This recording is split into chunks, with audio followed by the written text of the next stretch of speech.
Assalamualaikum warahmatullahi wabarakatuh. Perkenalkan, nama saya Trisna Edianti Ningsih dengan NIM 1932956. Video ini dibuat untuk memenuhi tugas mata kuliah Administrasi dan Supervisi Pendidikan yang diampu oleh Bapak Hanif Al-Qadri, SPD MPD. Video kali ini saya akan bahas tentang konsep dasar administrasi pendidikan. Secara definisi, administrasi menurut Husaini Usman adalah suatu proses mengelola sumber daya 7M+1I, di mana 7M tersebut terdiri atas man, yaitu mengelola manusia agar berkualitas secara akademik, moral, dan akhlaknya. Selain man, di 7M+1I terdapat money, method, machine, marketing, material, and minutes. Sedangkan I itu informasi. Lalu bagaimana dengan tujuannya? Tujuannya itu untuk mencapai tujuan secara efektif dan efisien, agar segala sumber daya tersebut efektif secara kegunaannya dan efisien secara manfaatnya. Dalam melayani administrasi pendidikan mencapai tujuan pendidikan. Yang menjadi pertanyaan sekarang, apa itu pengertian dari administrasi? Administrasi berasal dari kata ad yang berarti melayani, membantu, dan memenuhi. Jadi dapat disimpulkan bahwa administrasi adalah segenap proses penyelenggaraan dalam setiap kerjasama sekelompok manusia untuk mencapai tujuan. Selanjutnya masuk kepada pembahasan persamaan dan perbedaan administrasi dan manajemen. Persamaan dalam pemakaian secara umum, administrasi dan manajemen to control, yaitu mengatur dan mengurus. Dalam artian, administrasi dan manajemen itu sama. Perbedaannya yaitu bahwa administrasi lebih cocok digunakan pada lembaga pemerintah yang mengutamakan kepentingan sosial.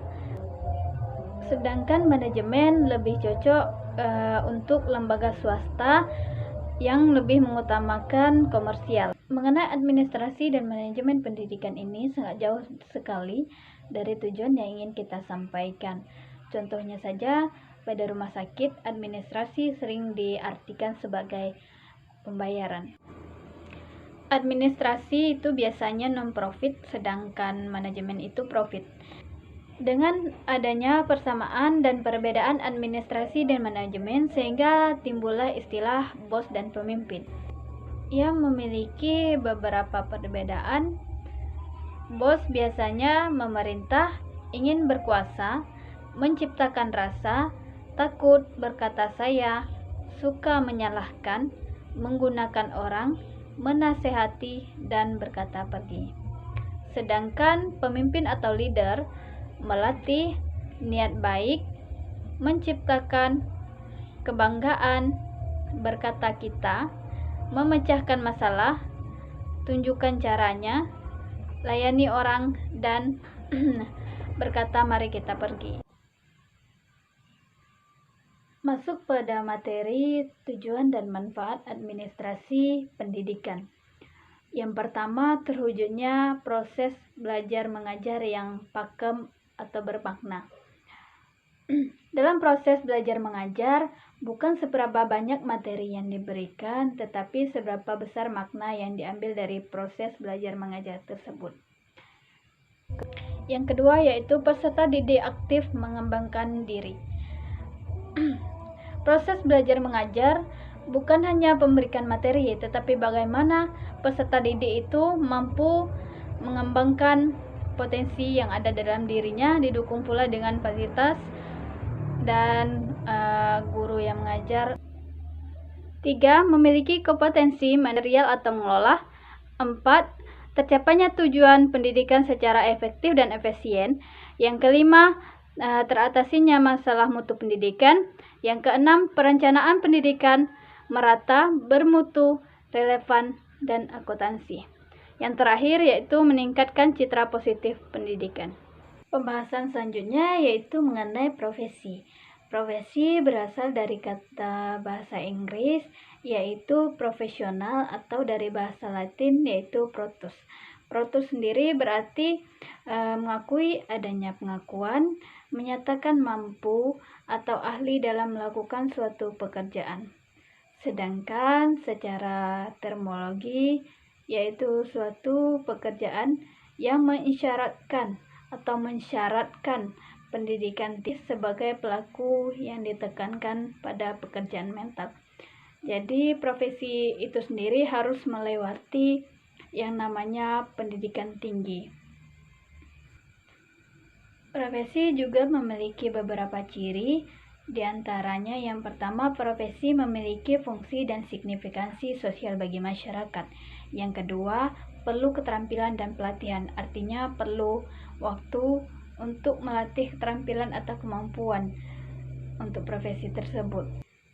3. Disiplin ilmu, artinya ada teori-teori dasar mengenai profesi. 4. Adanya kode etik. Jika tidak ada kode etik, maka pekerjaan hanyalah pekerjaan, bukanlah suatu profesi. Yang kelima, memperoleh imbalan atau finansial. Berarti dari sebuah profesi tersebut, seseorang akan mendapatkan materi atau finansial. Dari beberapa ciri tersebut, dapat diambil kesimpulan bahwa profesi adalah pekerjaan, tetapi tidak semua pekerjaan adalah profesi, karena profesi memiliki karakteristik tersendiri yang membedakannya dengan pekerjaan lainnya. Lanjut pada materi lingkup fungsi manajemen pendidikan dari Hershey and then Blenheim. Yang pertama, plan itu perencanaan. Yang kedua, organizer. Yang ketiga, motivasi atau bagaimana cara kita mendukung dari dalam diri ataupun mempunyai support system. Yang keempat, kontrol. Kontrol digunakan untuk melihat apakah semua berjalan sesuai rencana. Jika rencana di awal adalah A, maka akhirnya juga harus A. Tetapi jika sebaliknya yang terjadi, maka harus dilakukan evaluasi atau perbaikan untuk kedepannya. Beberapa istilah bersumber dari istilah profesi. Yang pertama, profesional, mempunyai dua makna. Yang pertama, mengacu pada sebutan tentang orang yang menyandang suatu profesi. Yang kedua, mengacu pada sebutan tentang penampilan seseorang dalam mewujudkan unjuk kerja sesuai dengan profesinya. Profesionalisme, sebutan yang mengacu pada sikap mental untuk berkomitmen dari anggota suatu profesi untuk mewujudkan dan meningkatkan profesionalnya. Ketiga, profesionalitas adalah sebutan terhadap kualitas sikap para anggota suatu profesi. Hanya ini video kali ini, semoga bermanfaat. Tetap semangat, ikhtiar dan berdoa.